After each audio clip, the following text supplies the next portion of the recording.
as a percentage of spending, and as a percentage of GDP, it is high. What we need, therefore, we're going to a meeting on the 28th and 31st of March, is to identify what the causes are and emerge with a solution. I may be accused by unions if I put up a definite position now that I'll be negotiating in bad faith. Now, it's all very well to say let's increase the 350 to whatever figure, but it contradicts the very view we said we must cut debt service cost. Because if we increase it, we were going to either increase taxes or a deficit. So we've got to balance all of these things. I think Honorable Shivambo's observations are noted because, as he has said, they are observations and are noted, and he has got some interesting proposals on what should be done. These are observations, these are policy positions he's articulating. We have, for instance, last financial year, if you can check on page 85 of the budget review, page 85 of the budget review, you will see that we have raised more money in the New Development Bank of about $2 billion which include China, by the way, over $2 billion is transparent, is there in the budget review, page 85. So to complain about $750 which is far cheaper than the $2 billion we got from the in terms of the and conditions are far cheaper than the one we got from the NDB is quite interesting. So there are other policy positions which Mr. Shivambo is raising, in my view, which unfortunately I view a policy position of his party, which when whatever day it takes over, they can implement them. I cannot make, once they win elections and take over as a government, they can implement those positions. Policy positions are, that's the why political parties differ. They differ ideologicals on other things. So, well,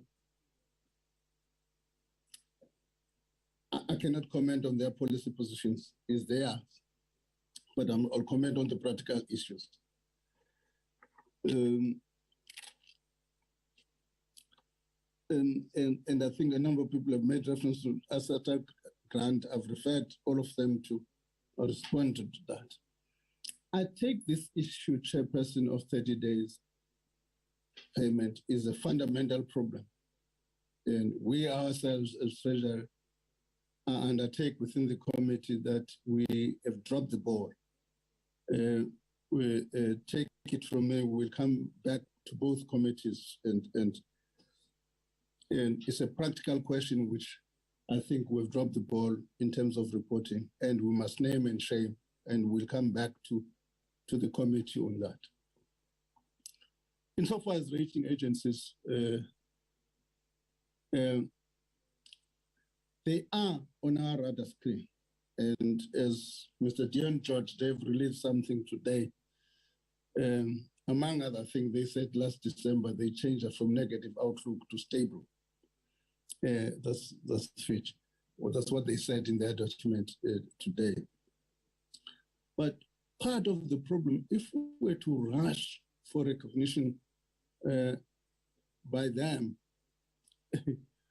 we'll probably clash with all of you because we'll have to cut the deficits fast. We'll have to do a number of things, and which may impact on service delivery.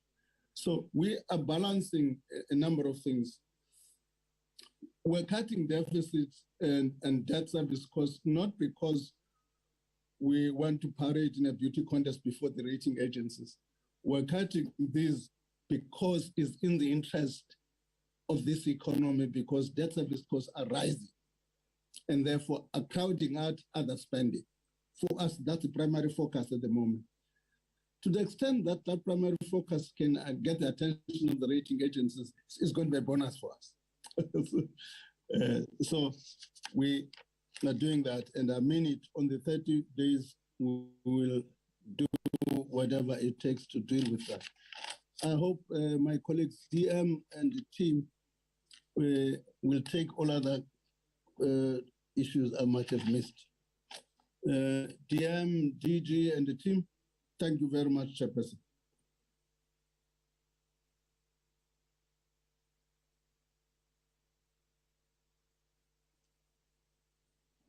Deputy Minister of Finance, are you coming in? Director General, are you coming in? Yes, Chair. I think the Minister has covered a couple of things that were raised by honorable members. And I'm certain that my colleagues, the officials, will also add. There was a question about what do we do with the debt service cost? Because indeed they are rising. The only way to reduce the debt service cost is simply to reduce the quantum of borrowing. Because as borrowers, that's the only thing that we can control. The people from whom we borrow money from, they determine how much we pay for what we have borrowed from them. So we've got to control our borrowing requirements, our deficit, which means that we need to look very carefully at our expenditure, because we're not saying borrowing in itself is bad. It's the question of what are you borrowing for? And unfortunately, in the last few years, and we're trying to rein in on that, we've been borrowing to finance SOEs, unaffordable or above inflation wage bill, as well as corruption. As the Minister was also indicating that government is overpaying some of the services that we procure from the private sector, including infrastructure. So that has an impact on the efficiency of our spending and the value for money that we generate from hard-earned incomes by business people, people who are employed. And we've always said that the most sustainable way of avoiding borrowing is to make sure that we grow our economy. And as the Minister said, the growth of the economy has to be inclusive. So I think to answer the question on how can we deal with the rising debt service cost is simply to make sure that we don't increase our borrowing. And the best way of avoiding the IMF, World Bank taking over Treasury, as we've seen in other countries, is to avoid growing our debt. Because it's countries that have increased their debts in which the economies were not growing and they could not eventually pay what they were owing. And they had to get somewhere to get financial support, and that's where they've lost their sovereignty. So at this stage, we've not lost our sovereignty. And the fact that the Minister is still able to present the budget without being influenced by anyone externally, it demonstrates that our sovereignty is still intact, and the best way of sustaining this national sovereignty is to exactly avoid increasing our debt, which leads to debt service cost. I think the other questions, Minister, you've answered them. I would not. Yes, so there's a question posed by Honorable Buthelezi about the logic behind decreasing tax, and I think it's right that that's part and parcel of trying to increase the rate of investment in our country, but also attracting investment from outside. And indeed, it is not given that savings from tax will naturally flow into investments. This can flow upwards to increase people's pockets. And therefore, it's important for us to have that conversation with social partners on how we can increase the rate of investment. And from our side as government, we've said that to increase the rate of investment, we'll do our part, which includes undertaking all those structural reforms, which have lack of implementing of the structural reform, the supply of electricity, the supply of good transport, logistics, spectrum, skills, have been one of the major constraints for the private investment to come in.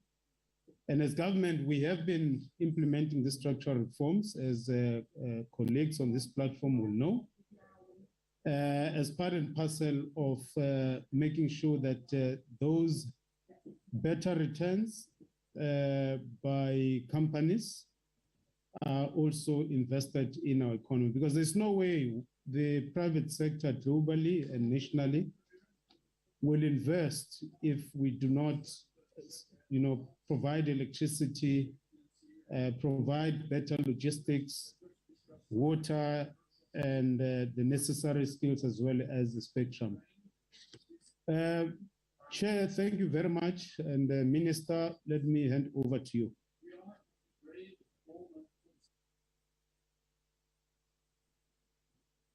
Thanks, Deputy Minister. I'm here sitting with the Minister and colleagues. There are a number of other questions that colleagues will respond to, and I'll try and attempt to deal with some, but also dish out some of the questions. Momo, can you deal with the loan guarantee and also the capital flows management and institutional investors, the point that one of the honorable members raised in page 164 and 165 of the budget review. So if you can deal with that, please. And also the FATF issue, Financial Action Task Force, it's FATF. And yeah, so if you can also just deal with those. But yeah, there's also general issues that members raise, just at a high level, in terms of what was this budget and what are we trying to say here? We're trying to say, Chair, a couple of things, and I've tried to capture those upfront in the forward of the budget review in terms of what we're saying, where this difficult balancing act is something that we should continue doing and that we were attempting to do with in proposing this budget to Parliament, to say there is a windfall. We don't treat this as a permanent arrangement. A windfall by nature is just what it is. It is temporary, and we're treating it as such. And that's why we said we will take a little bit of that, address our debt. Now, sometimes we are criticized for doing that and being told that Japan is running a 200% debt to GDP. I asked my counterpart last week at a G20 meeting, and I said to him, but he says, hey, we've got lots of savings and our manufacturing is doing very well and we don't have issues. We can take more if you want to. And you don't have what we have. And that was a short answer. And I think he was preparing me already, because I wanted to really understand what is that we can do differently compared to them, and why can't we take more? But the answer is, as we know it, in terms of our base and our finances and our savings. So very, very low. So yeah, so we should be worried as this debt increases to levels that are unsustainable. The what we said a few years ago, whether it's fiscal sustainability, intergenerational, equity, and debt reduction should be the hallmark of our fiscal policy, and we continue doing that. What we also did was to say, as there's room to support the vulnerable and the poor, we did exactly that. And then we're able to extend the social relief of distress.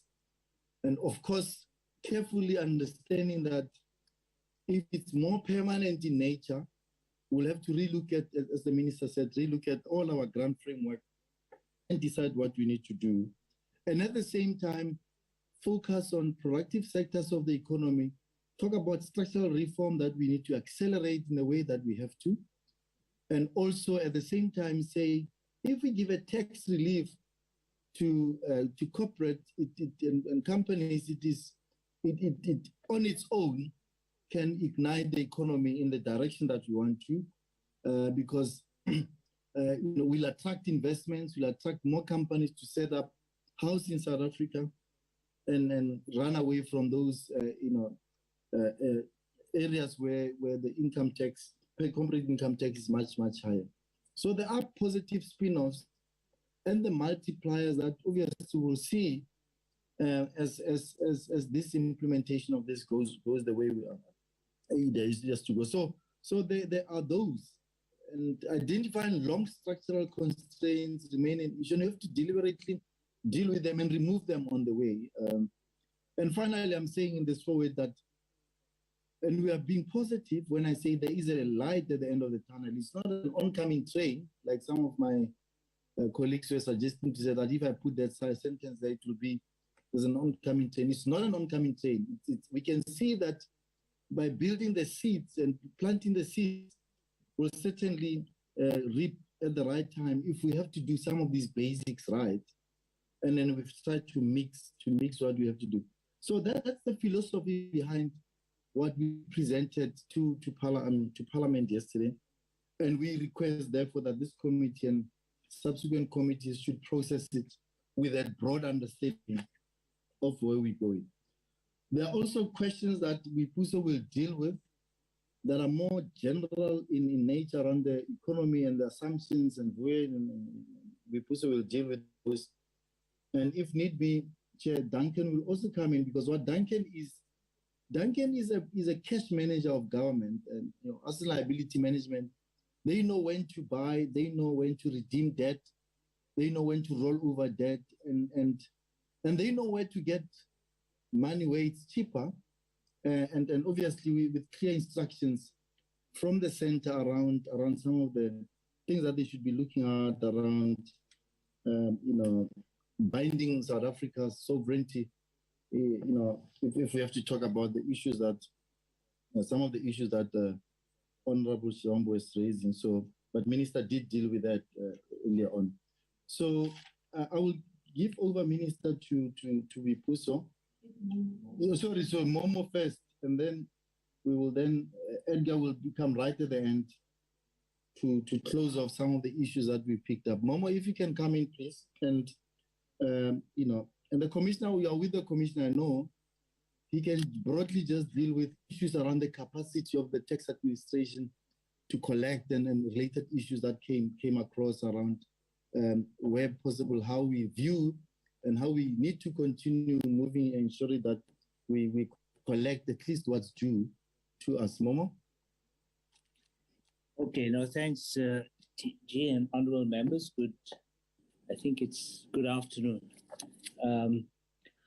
Okay, let me start with the question, Gigi, you asked me to answer on the loan guarantee scheme.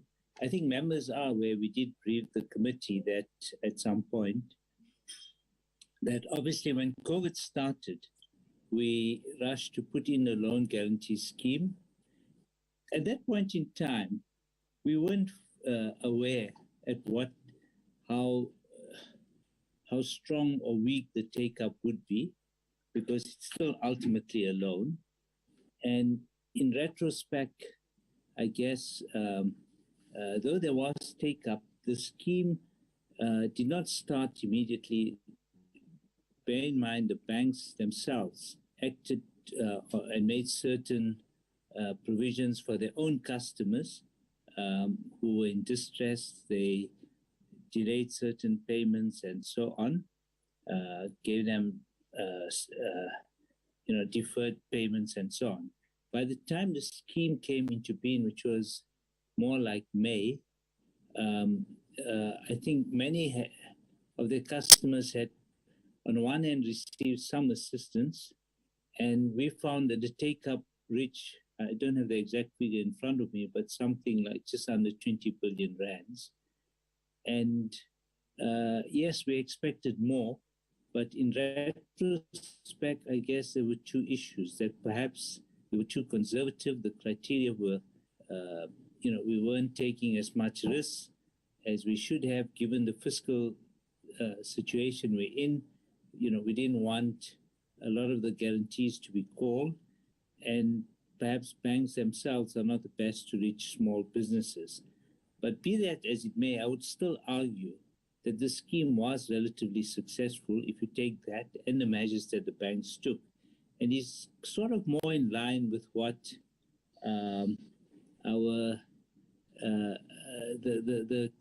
capacity of small businesses to take on debt would have been at that point. Yes, I'm sure we could have done better, but for all these reasons, that scheme came to an end last year because there weren't too many new applications also coming in. The idea that we now have, and which has been announced, is to have a risk, is to now not deal with companies that are in crisis, but companies that have suffered, small companies, and I think we're looking at turnover or something of under 100 million rand, that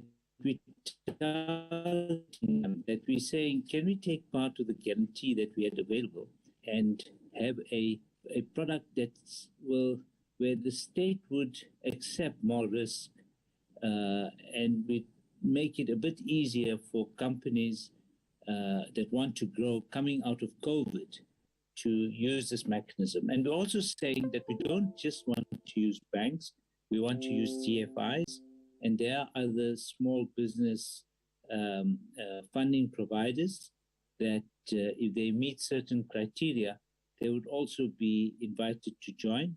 They also need to put up a bit of their own capital. Then on that basis, we're hoping that can we have a scheme which looks at a medium-term loan of about 5 years to these companies. Linked to that, we're also thinking of having a small equity component that some DFIs could offer, so that there's a mix of products. Again, let me emphasize that the programs like these are experimental in nature, and we hope that once you see a take-up and once we begin to understand small businesses, and given that we do have a number of programs in government dealing with small business financing, that hopefully we can monitor and over time improve the quality of products that could be offered. I think we all recognize that getting many more small businesses in South Africa also has a more direct impact on employment, and we should do much more than we're doing. And perhaps we also need to, I would add, just from personally, that perhaps we need to look at many of the programs that we have which are also not as successful for whatever reason, and try and fix as we're going along. I don't know if Ukile, if you want to add any other points just on the scheme before I deal with some of the other measures. Thanks, Mara. I'll just, I think you got most of the numbers right. Just to maybe provide some additional data. For the first loan guarantee scheme, the average loan size was about 1.2 million. As you pointed out, the total amount was about 20 billion, with the total applications for the scheme being just over 15,000 applicants.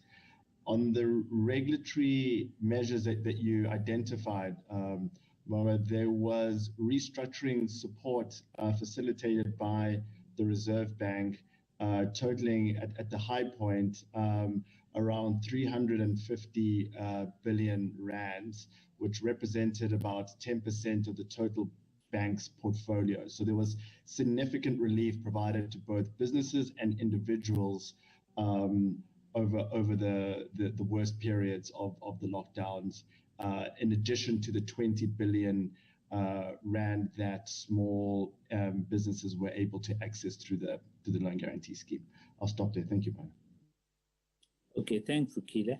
And then the DG asked me just to comment on some of the other measures. I think I wanted to just point to honourable members. There is an Annexure F, which deals with a whole host of measures taken on the financial sector.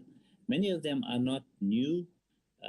They are just either reporting on progress and perhaps adding on a little bit more new information just to update it on announcements that have been made. So, for example, on the retirement side, we point out that Regulation 28 has been expanded, and we expect the Minister will gazette the notice next month. Regulation 28 deals with maximum limits on what pension funds or retirement funds types of asset classes they can invest in.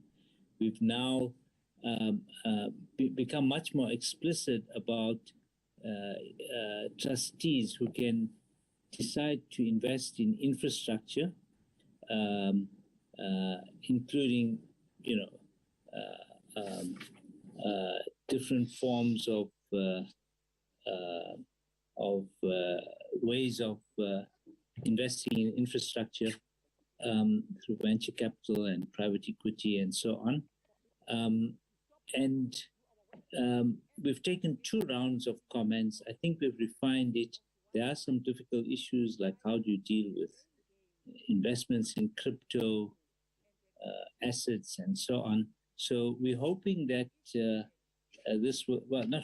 we will be gazetting this next month.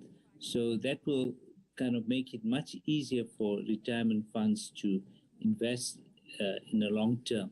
We also are quite mindful that, many companies feel that once they have the headquarters in South Africa, they're not allowed to expand out of South Africa. And the more there's lower growth in South Africa, companies want to invest in other parts of Africa, in other parts of the world. And we've tried to always encourage a policy where we want South African companies to grow overseas, of course, in the country and overseas, but to do it from South Africa, not to shift their headquarters and to grow off a South African base. So a number of measures have been taken, limits on funds we've harmonized across.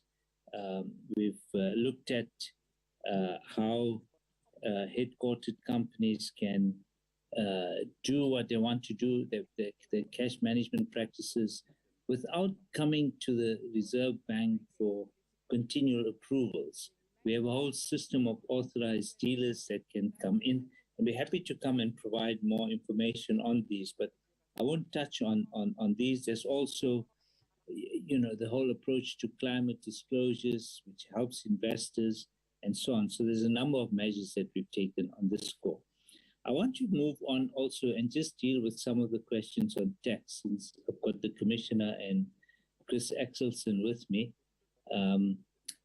Just on the tax, let me just start off by saying, I think there's been a number of questions, obviously, on the sustainability of the mining boom, whether we shouldn't be getting more tax, and I'll ask Chris to give the numbers. But I want to make the point that depending on what's happening in the global economy, what's happening in South Africa, at different times, some tax instruments sort of have their day and produce more revenue than others. it's often tempting to think that just because a sector is giving us more revenue, shouldn't we tax more? I think we must never forget what taxation is about. Companies want certainty. They are to invest in a country. They see what we're doing on the tax system. If we seem to have a very ad hoc system, and where, if funds are flowing and we begin to play with rates between sectors and so on, it introduces uncertainty. Investors notice and they feel, hold on, if that happens to us, these guys will tax us more. And so if you look at something like the corporate income tax and you look at the table, South Africa is an outlier compared to the countries we trade with. Our rate is high. The incidence of a corporate income tax is ultimately on their customers. And we are under pressure, especially after the recent steps that the UK and the US took. I know they went down far too low, and those have implications for us. And so, we've always felt that in tax policy, the golden rule is, can we widen our tax base? And the more taxpayers you have and more tax compliance you have and tax morality improves, we can actually lower the rate. For many of the years from soon after 1990, say from 1997 to 2015, in a sense, that was the compact that we had with taxpayers.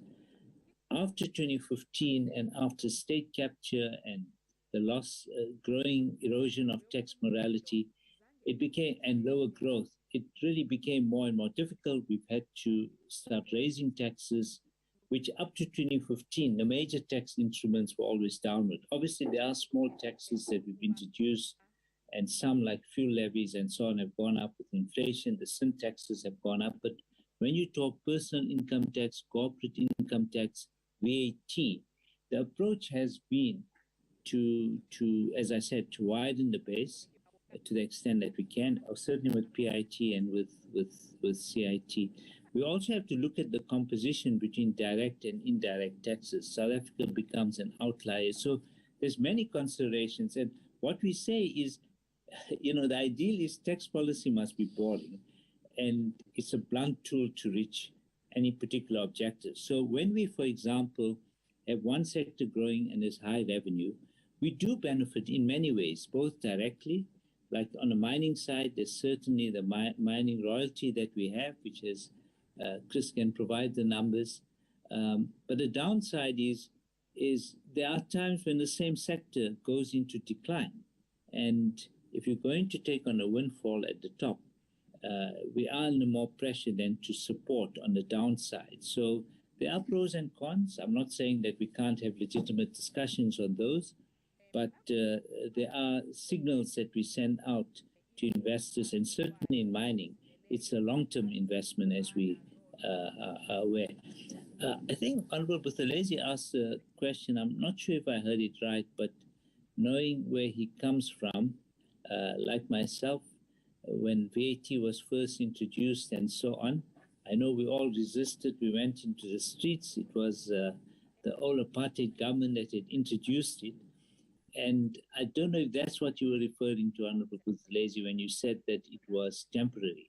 But I can assure you, it's like I say, the fuel levy was introduced initially for revenue for the roads and so on. But today it's raised for a different reason. It's general revenue. And one could argue for it from an environmental perspective. So the VAT is one of our critical taxes, raises a lot of revenue, and there is scope, if we have a problem, to deal with VAT. So I just wanted to make the broad point. I don't think that by any means the VAT is temporary. It's very much part of our permanent tax structure and one of the core taxes that we have. I don't know, Chris, if you want to come in, and then the Commissioner, do you want to? I think that there was a question, and Commissioner, you can come in, on tax avoidance. I think, that's like a game of whack-a-mole. Every year when we have, our tax laws, a lot of it is to try and deal with tax avoidance as we come across, and a lot of it comes from our colleagues at SARS, as they come up with aggressive tax structuring, we try and close it down. So on the margin, that's what we do all the time. But until you actually make something, you prohibit something, those that do tax avoidance, I think Honorable Shivambu has referred to that. I mean, technically it's legal, so it's very hard to deal with it when they've done it. The question is, can we stop it, and can we, in a sense, make what's happening tax evasion or make it illegal for the future? So there's complex legal issues that come in. It's not just specific to South Africa. And yes, we're always open to looking at ideas on how to do better, but there's no easy solution to it. And when I say it's like whack-a-mole, not that I've ever played that game, but you whack it here and then something pops up somewhere else. And there's very clever people behind doing the structuring. They get the best lawyers and so on. But the commissioner, I think, can talk much more about this. Thank you, honorable members. Thank you. Chairs and honorable members, I think on the issue of SARS capacity and capability, it's helpful if I share some examples, because you may very well think and have the right to ask when SARS talks about rebuilding capacity, what exactly does it mean? So you will know, for example, that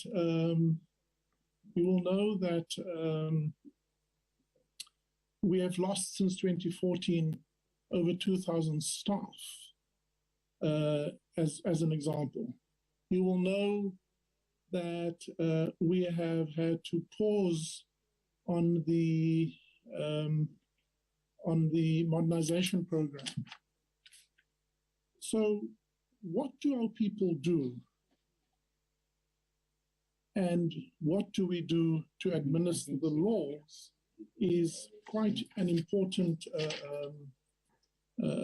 consideration for us. Let me give you an example. Just because the economy produces a particular output does not mean that taxpayers diligently pay that money or that they pay it on time. Having said that, therefore, we have to have the ability to detect those areas of non-compliance as well as respond to it. So let me give you one or two examples. In the area of debt collection, taxpayers do not necessarily pay the monies that are due. In the current year, SARS has had to follow up and resolve 2.4 million cases, and in resolving it, has issued 24,000 letters of demand. It has instituted 5,500 civil judgments. It has engaged 306,000 third-party collection agencies, and many, many phone calls and follow-ups and SMSs. The result of all of that has yielded 47 billion rand in the revenue that the minister announced yesterday that would not have been there if we did not have the capability to follow that up. Now, increase our capability and we can move the number of cases we've resolved from 2.5 million to 3 million to 5 million. And that's why capability is important. Let me take another example. In syndicated crime, which is huge in South Africa, and sadly, we all have to concede that South Africa is not always as law-abiding, and corruption and criminality is rife throughout society. So we have conducted in syndicated crimes 650 investigations, and through those investigations have raised 11 billion of additional assessments.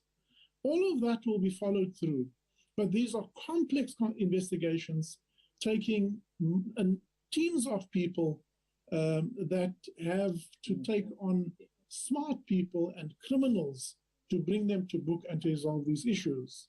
Let me take one example in tobacco and cigarette. We are not doing anywhere near enough to fight the scourge. But what have we done?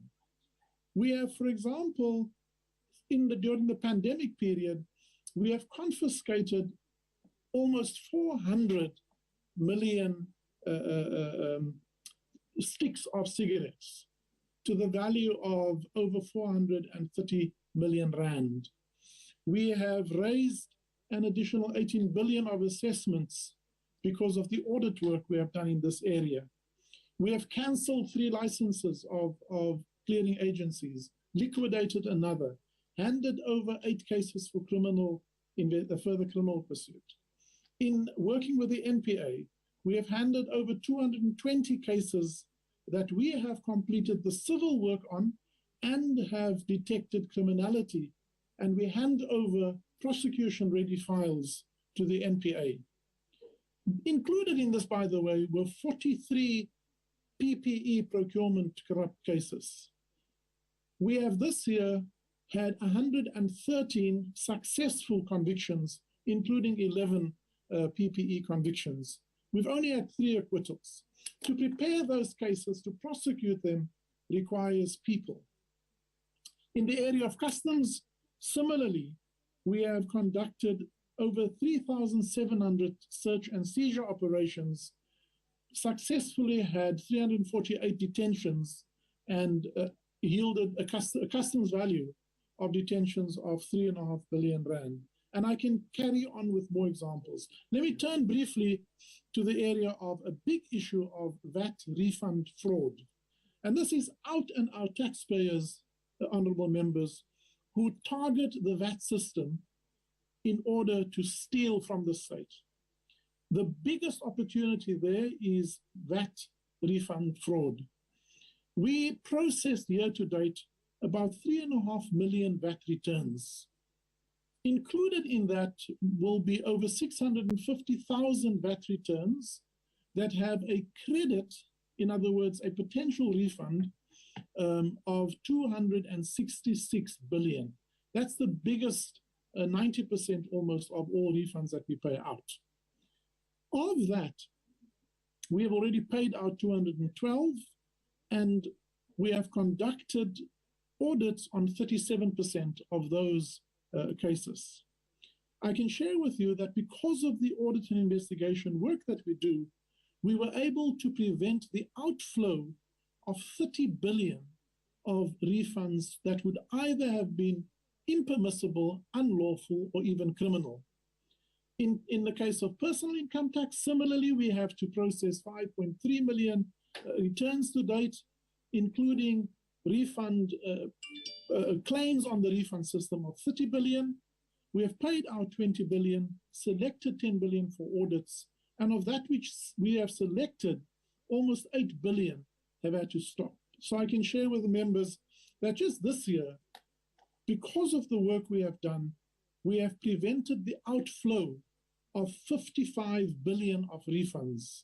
We have collected an additional 6.6 billion from the syndicated crime investigations, another 5.8 from the compliance work in customs.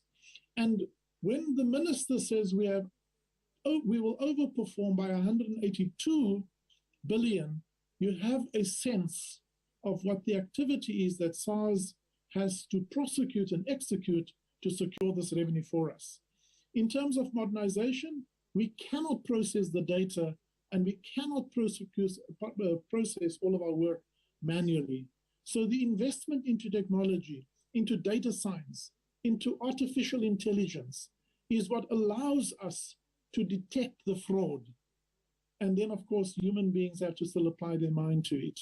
The investment of this technology has allowed us this year to provide assessment outcomes to 3.4 million individual taxpayers who have been able to experience a seamless experience where 93% of them would have had an assessment outcome in under 5 seconds, and over 80% of them, if they were not selected for audit, would have received their payment in under 72 hours. Do we have more challenges? Absolutely. Do we have service failures? Absolutely. But I am encouraged and would like to share with the members that we are progressively strengthening the tax collection system so that you can have the assurance that the mandate of SARS and the legal obligations of taxpayers to pay their taxes, that we will leave no stone unturned to ensure that every cent is collected. But it is hard work. We have a long way to go. We will not declare victory because we know our own shortcomings. We also know the capability, both in technology as well as in people, that still has to be invested. Our ports of entry, our ports are not modern. We have information exchange difficulties between the agencies, all of which introduces time delays and have an impact on the economy. With the launch of the Africa Free Trade Agreement, that's going to be a huge risk to us, which if we don't address it, will continue to compromise the economy of South Africa. Thank you, Chair and members. Hello to Dondo. Dondo, I hand it back to you.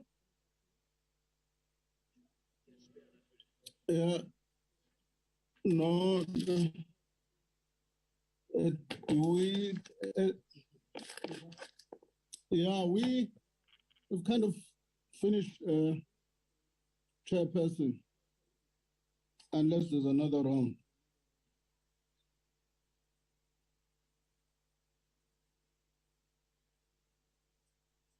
Are you still there, Chairperson?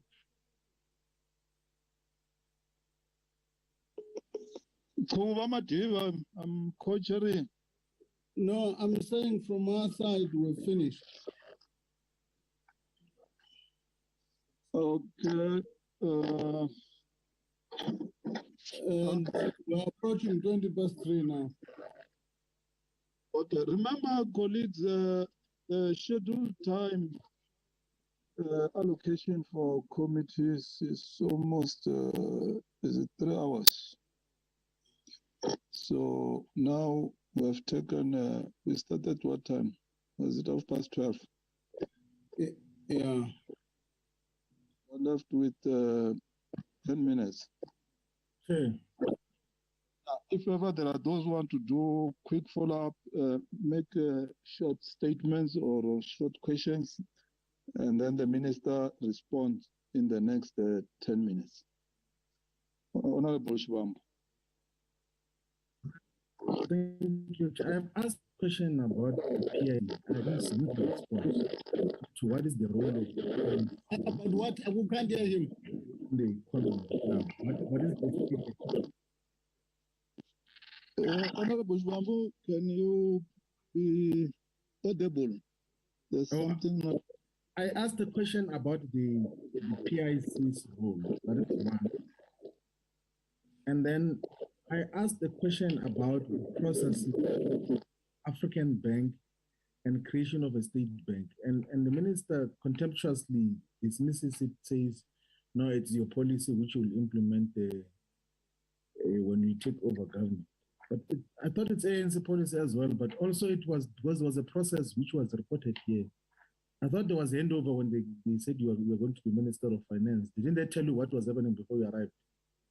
Because there was a process which Parliament had to be appraised on in relation to the creation of a state-owned bank and how that had to deal with the African Bank and the Southern Reserve Bank and all of those things, that it can be a regulator and be an owner of a bank, and they had to exit there in terms of what happens. But the other issue, which maybe it's a question of ignorance as well, it's the issue of the developmental partnerships that we're talking about with some of the financial institutions in China, not the new development bank, like not the money which you go and borrow to throw into a bottomless fiscal.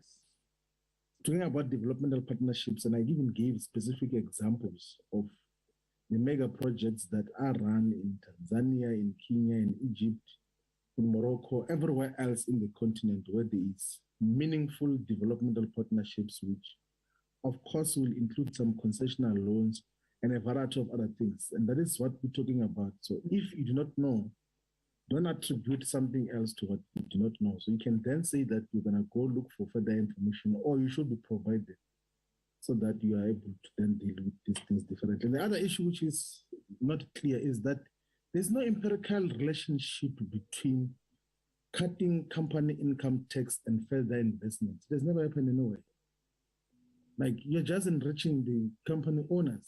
There's never been a relationship. Even the IMF has cautioned against that. Like, the people whom you look up to, they've cautioned against just cutting company taxes with the hope that is going to generate investment. There's no relationship. There's no causality that defines tax reductions for companies and further investments or jobs and everything else. You just want to enrich the people who are owning the company.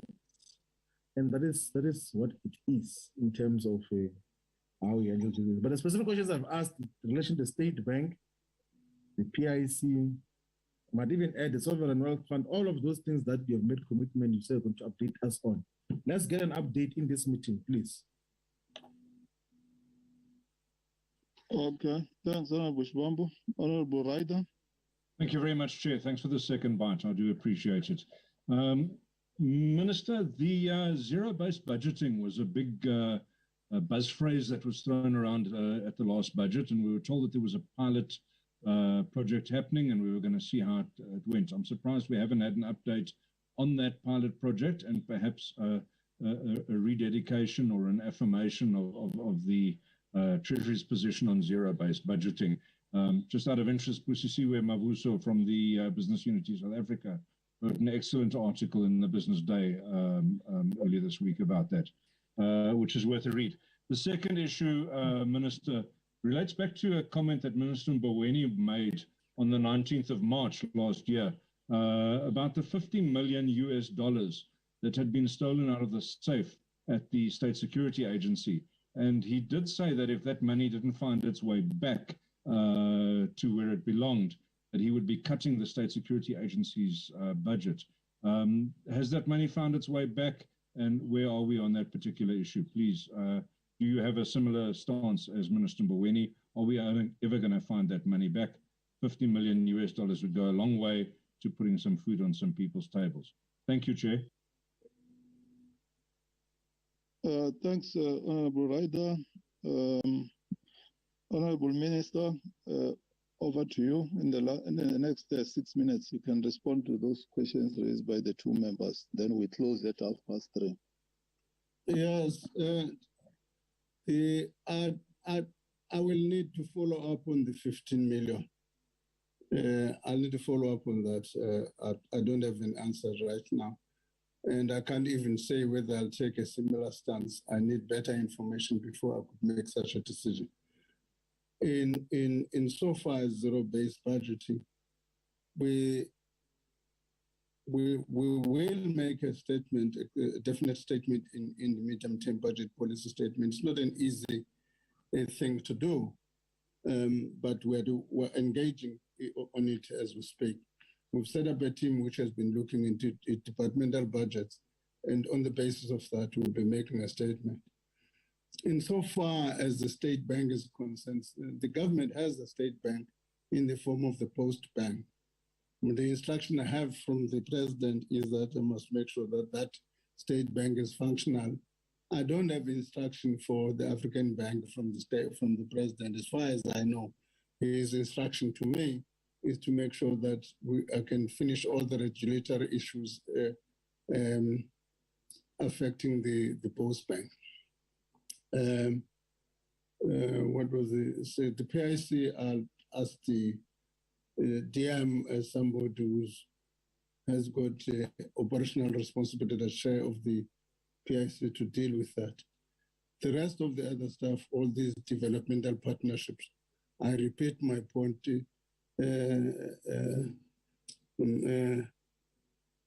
Once they are in government, they can pursue those developmental partnerships. They will be at liberty to do that.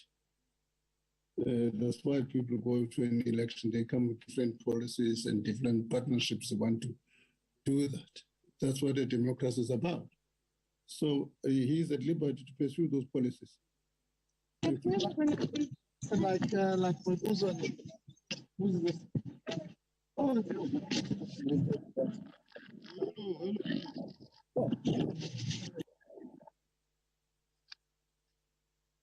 okay. Okay, proceed, Minister. The Deputy Minister will respond on the PIC issue. He has got some operational. Okay, Deputy Minister, over to you. Thanks, Chair. I think it's important to start by saying that the whatever investment we make on behalf of the clients, we've got to make sure that there's better returns for the savings because those funds are deferred wages of the workers, and we've got to manage those funds responsibly in making sure that there's better returns. And in doing so, it's important that we also contribute towards economic growth because it is those savings that generate enough capital in the economy for that capital to be deployed for the growth of the economy. But as all of us agree that it's important to have an inclusive economic growth and a transformed economy, and not only from the point of the demographics of the country in terms of gender, race, youth, because it's very critical that the economy of South Africa should also reflect the demographics of our country in all respects, in terms of gender, race, including, by the way, making sure that the workers as well who are running companies, they also benefit out of the changes that have to take place insofar as the ownership as well as a control. But it's, like I said, not just about the demographic, but also the industrial structure of our country. If you look at our GDP composition,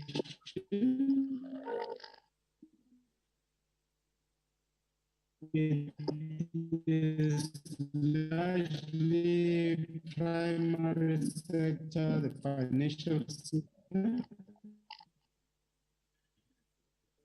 the manufacturing, 24% of the GDP.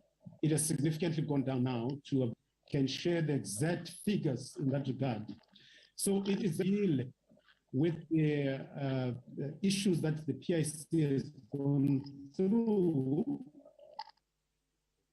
in the past to position it in such a way that what has happened in the past doesn't happen, and our of the clients, in this instance, the public servants who are saving money and making sure that we deploy it in a manner that is grow as well as transform the economy.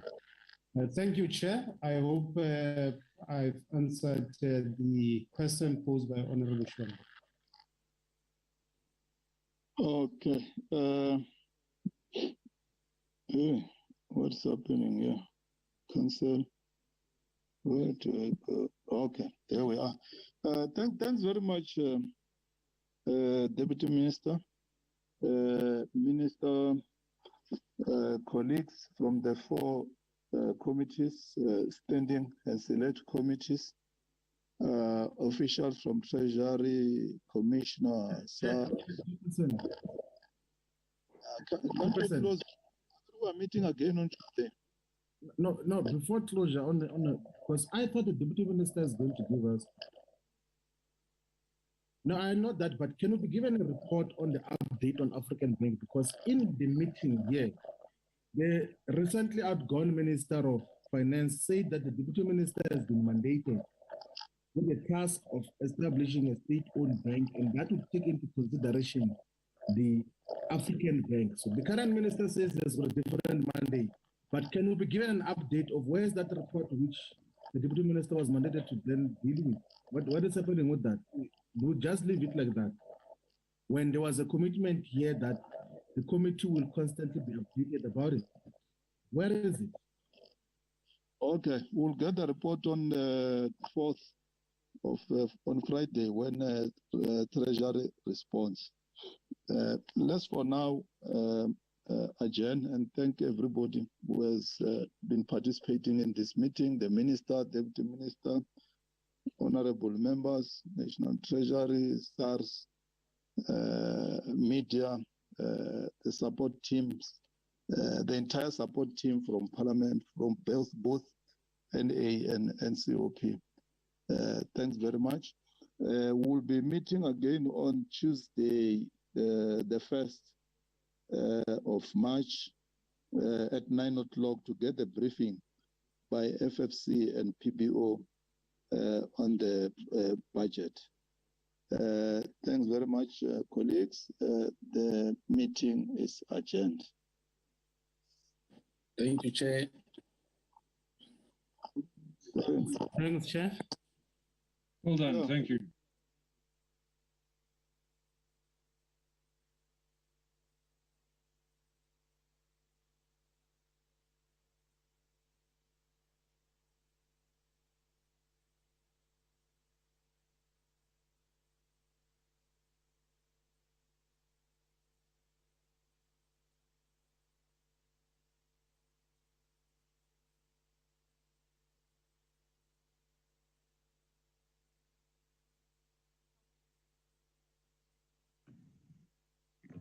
Molo, General. I'm fine. How are you? I'm okay. Isebenza ebusuku lana izigorilla ngama Molo Ntengela. work at night.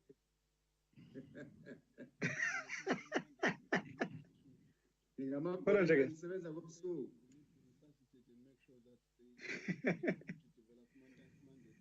Thank you. It's good to be here. Thank you, my God.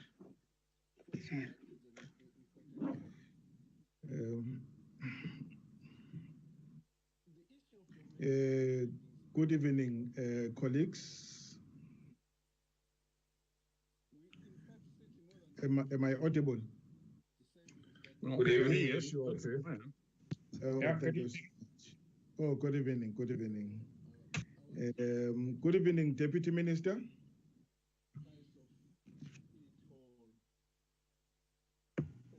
Chair, good evening, and colleagues, good evening. Good evening. Good, thanks, and welcome, DM. Thank you very much. Thank you very much. I'm just a fly on the wall. I know. We've invited you, the minister, and other generals to be a fly on the wall tonight. No, thank you very much for accepting the invitation under those conditions. Thanks. I just want to acknowledge the presence.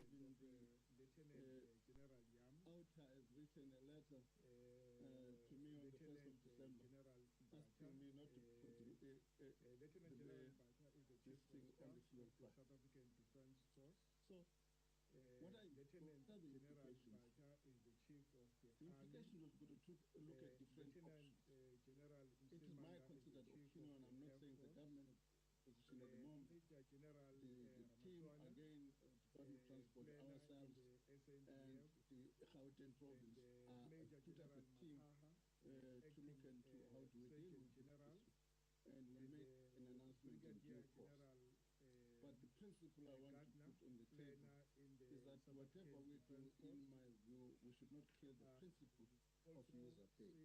Masondo, the SAA